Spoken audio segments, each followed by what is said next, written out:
Hey everybody, welcome to Milwaukee Music Lessons. My name is Alex Bennett, and today we are going to go over a little bit of a drumhead changing tutorial. Our job today is to change out the snare drum head. I was recently going through my music closet. Yes, that is a thing I really have. And I was finding this older snare drum that I hadn't used in a while, and I started playing around with it, and I said, oh, this would be fun to kind of get out and play with. Only problem is, does not sound that good. And it's not because it's not a good sounding snare drum. It can actually be a very good sounding snare drum, but for one, it's very out of tune. It's been a little while since I've touched it up. And two, if you can't tell from the video, it is a bit used. It is a bit worn, a bit dirty. And so I thought, why not freshen this guy up and put a new snare drum head on it and show you guys a little bit of how I like to tune my my drums. So in order to tune our snare drum, we really only need a couple of things. For one, we're going to need our handy dandy drum key, which I have conveniently attached to my car keys. So everywhere I go, I always have a drum key on my key ring. The other thing that we're going to need is we are going to need a brand new snare head. The snare head that I have chosen is a Remo Ambassador coated head. Very, very, very common snare head to choose from. And personally, I just like the way that it sounds on my snare drum. So first things first, we are going to remove our old drum head. I'm simply going to take my drum key here, and I'm going to loosen the lugs. I want to try and loosen the lugs in sort of a star pattern. So I want to start from the topmost lug and then go to the bottommost, and then I'm going to kind of shift back up to the top again, but now I'll be one lug to the right, and then I'm going to shift to the opposite lug again, and basically continue this trend until I have worked my way around the drum head. I don't want to untighten all of the drum screws all the way. I want to really just do like 2 or 3 turns maybe at the most, and a lot of this is to just prevent the drum head from becoming unseated or the hoop warping or things like that. I really want to make sure, so much of good drum sounds is having a nice even level of tension going across the drum head consistently, and so that you can even cause problems when you're removing the drum head, not just when you're putting the drum head on. This star pattern, if you're not familiar with it, is going to be very, very important, and it's going to be a really big factor when we start to put the drum head back on too. So if you've never done this before, taking it off is a good way to kind of practice and get the idea in your head, since there's a little bit less at stake when you're taking it off, and then when you put it back on, you'll be basically doing the exact same idea.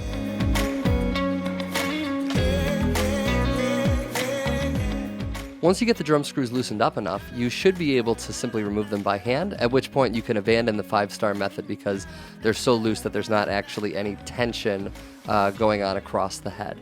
You want to make sure that you set aside the hoop, and of course that you don't lose your parts. Set them aside someplace that you're not going to lose them or lose pieces.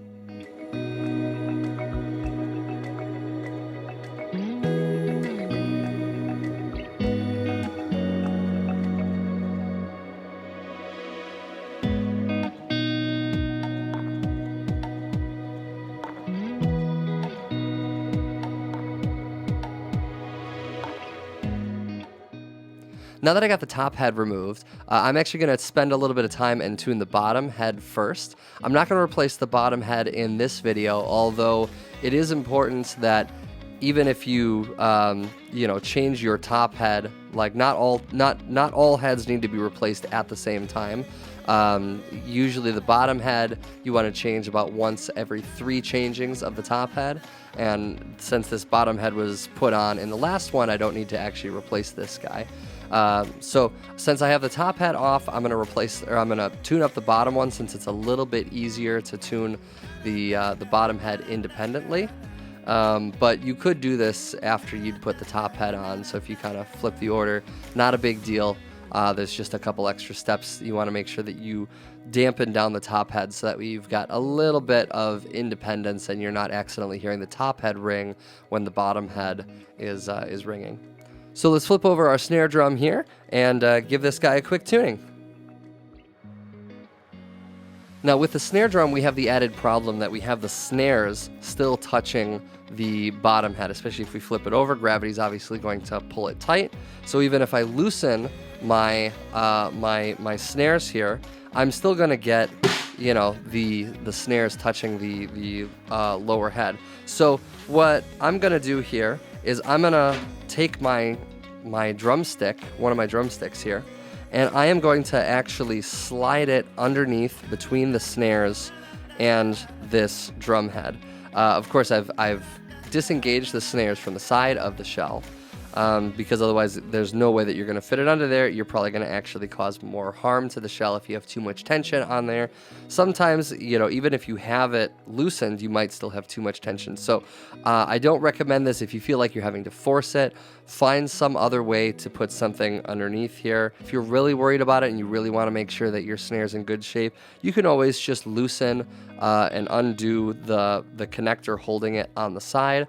Not the end of the world. Now, we're going to go over the basics of what it actually takes to tune a drum in general, and then we're going to talk about the kind of the strategy behind our tuning here. So first of all, we need to make sure that the overall pitch of the drum head is good, but then we also need to make sure that the pitches of the sides, they're harmoniously ringing and that they're not giving you different pitches, or else you start to get these horrible warbles, right? So first of all, for my snare drum, I personally prefer a tighter bottom head and a looser top head. The top end kind of the top head determines the pitch that goes along with our drum, but the bottom head kind of determines the depth. And so for most of my toms and my kick, I like both of the heads rather low, but me personally, for the snare drum, I like the top head lower and I like the bottom head higher. So I'm going to first start just by giving it a quick hit, which you might have heard from before. That is very, very low for a bottom head on a snare drum. So I'm going to start by tightening this guy up all the way around, and I'm going to do the star method here. So we'll start with the top right, and we're going to give it like a quarter of a turn at a time here.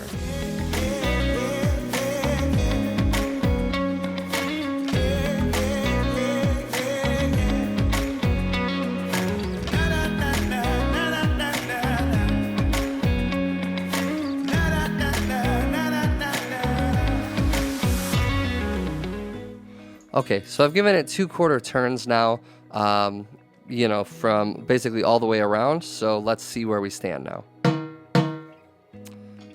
That's higher. I could probably still go another quarter turn though, personally.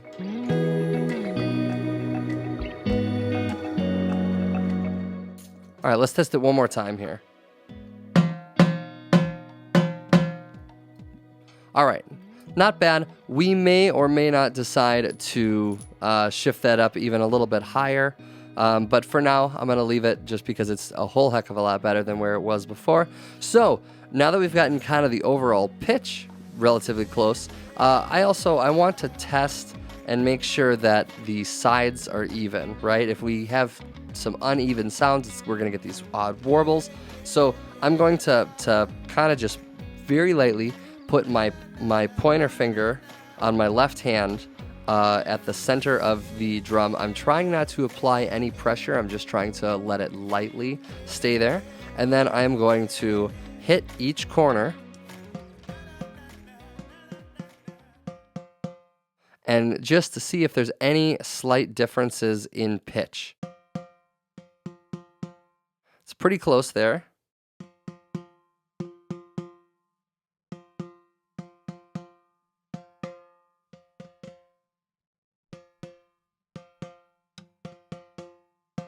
Seems like I might have gotten lucky. I might have done a really good job of tuning this one last time, so I'm not having to deal with you know, any crazy variations in pitch here.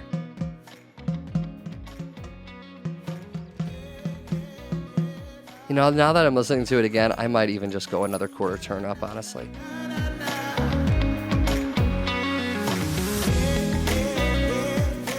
And we'll check all the individual sides again.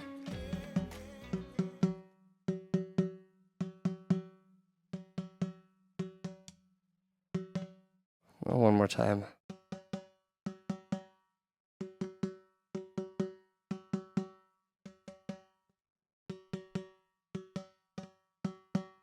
I think this top right one is just a scotch too high.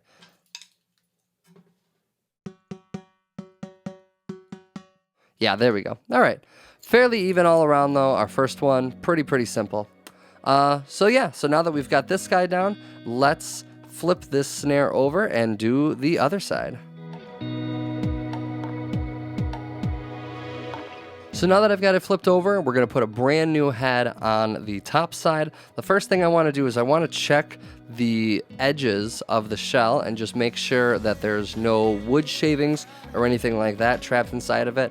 I personally like to just take a washcloth, and you may or may not choose to put any water on it. If you do put some water on it, keep it very light.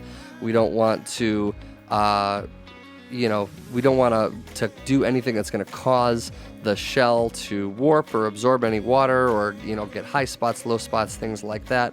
That's not our intention. But we just want to clean off the edges and make sure that there's no shavings or shells or anything like that attached to it here.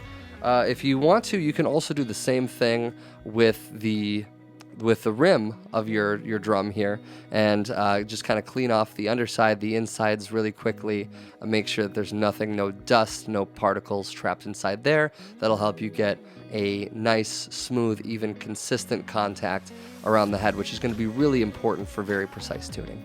Next, we're going to take our brand new drum head, which we just got out of the box here, and we're going to set it up on top of the shell. You might have very precise feelings about where the logos and everything sit. I know I am very detail oriented like that. I like all the logos to face me when I'm playing. Not really important to the actual tuning of the set, but if you're like really specific about that type of stuff, those little details, best to think about it now, because it's going to be way harder to fix that later. You're basically going to have to undo all of your work. So set it the way that you want. And then when you set this on here, we just want to kind of, give it a little bit of a twist on top of the drum head. Make sure that it's seated down properly, that there's not any like edges or anything that are wobbling back and forth. Keep it as centered as possible. And then from there, we can go and grab our rim and set it on top of there.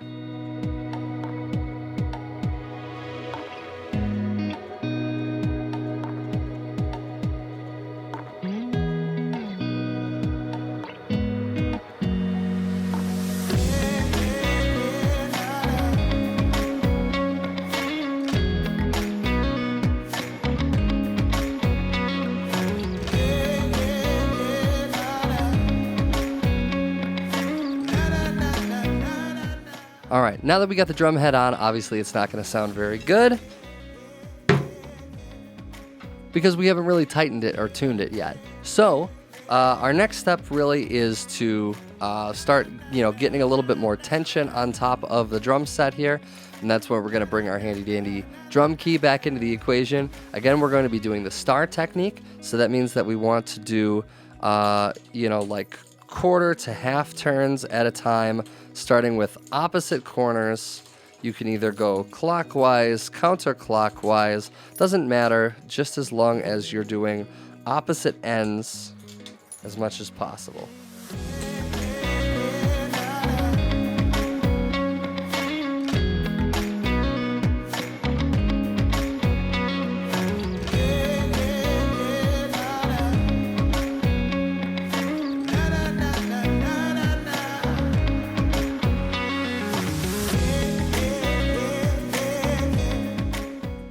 All right, so I've done about 2 or 3 quarter turns here on each drum lug now.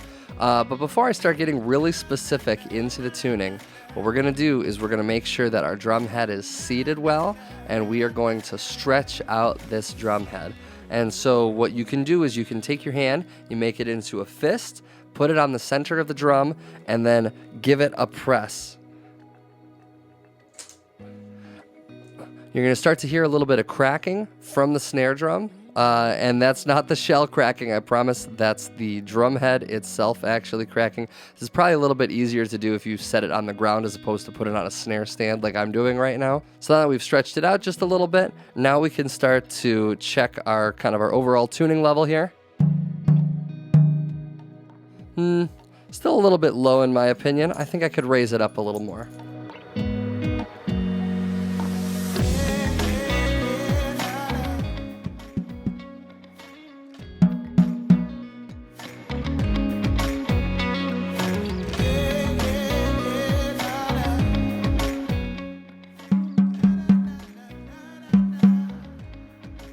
All right, much better to where I like it. So now our next step is we're gonna have to try and see if we can hear any differences in tension or in pitch between the corners, very similar to what we did with the top head. So, or with the bottom head, excuse me. So I'm gonna put my finger near the center of the snare drum, and we're gonna go around, basically hitting the drum head within, an inch or two of the drum lug to try and hear if we can find differences in pitch, right? Differences in pitch mean differences in tension at the different drum lugs, and that's a problem because we want a nice, even, consistent pitch. So let's go around the drum head and hear what we hear.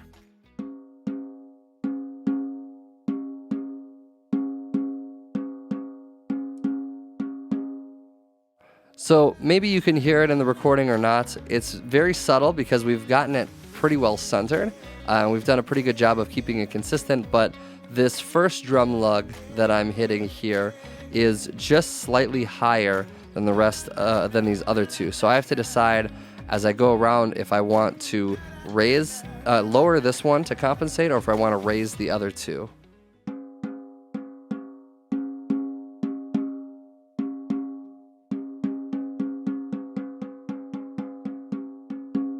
I think I'm going to choose to raise the other two just a little bit.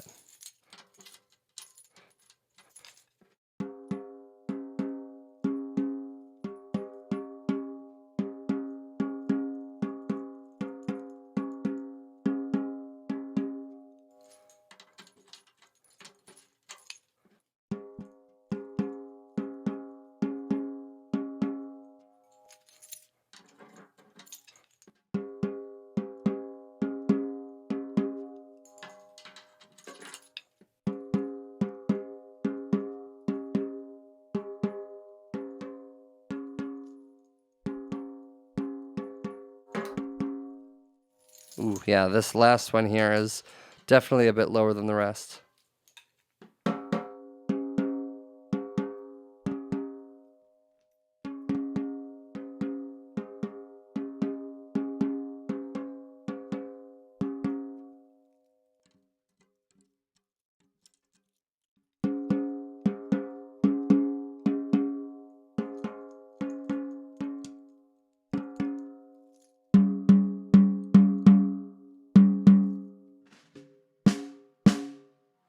Woohoo! All right, we're starting to make some progress. Okay, good. So you can hear that once with the snares disengaged, we have a nice even sound. We're not getting these warbles like I was getting at the beginning, but you can hear that if I hit the drum head, that I'm getting a nice, even, consistent sound on this drum head. And if I re-engage the snares, we get a nice crack, but we've also got a reasonable level of like depth and bottom end, and it just feels nice.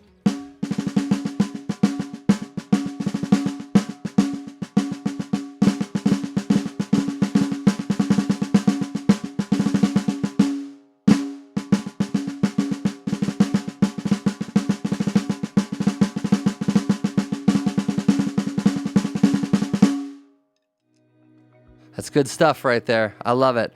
Now, obviously, this is the hard part about drum tuning, which is that a lot of it is subjective, right? What you decide to change as far as the relationship between the bottom head and the top head might be completely dependent on your personal preference, your taste, the genre of music that you're playing in. It's a little bit subjective, but what's not subjective are a lot of the elements that I presented in here today, making sure that you have a nice even tension, not creating an uneven sound, and just some of the basic steps here. So you can still use a lot of these basic steps even if you don't want to tune your snare drum the way that I tune it, or the rest of your drum kit the way that I tune it. There are plenty of valid ways and relationships between that top and bottom head in order to create a good snare drum sound. Happens all the time. It's music, man. It's art. But it is a bit difficult if you're like just beginning, because unlike a guitar or piano, you can't just say like tune it to an E, tune it to an A, and then you have a little device that measures where that is. It's not quite that way, and especially if you don't have the ear for it at the beginning, it can be very, very frustrating, very, very difficult. But I hope that this demonstration has at least helped you out a little bit. You can see that it's not as complicated as you need it to be, and that if you just take a couple of very careful steps and you're focused and consistent about the moves that you're making, that you can get a very, very good snare drum sound very, very easily. I didn't talk at all in this video about some of the ways that you can control like your resonance or things like that, putting on moon gels or O-rings or things of that nature, gaff tape. You could take your wallet out and put your wallet on top of it to help kind of control the sound. There's so many different ways to do that, but I do personally think that if you can get that sound without having to use those modifiers, that's the way to go. And frankly, if I was playing live or doing some studio work, I'd be very happy with this drum sound. I wouldn't feel uncomfortable about it or the need to control it in any way, shape, or form. So anyways, I hope that this video has been helpful for you. Please let me know if you have any questions, or if you want some other tips or advice on stuff related to this. Always looking for suggestions on what videos people want, what videos people like. My name is Alex Bennett with Milwaukee Music Lessons, and we'll see you in the next video.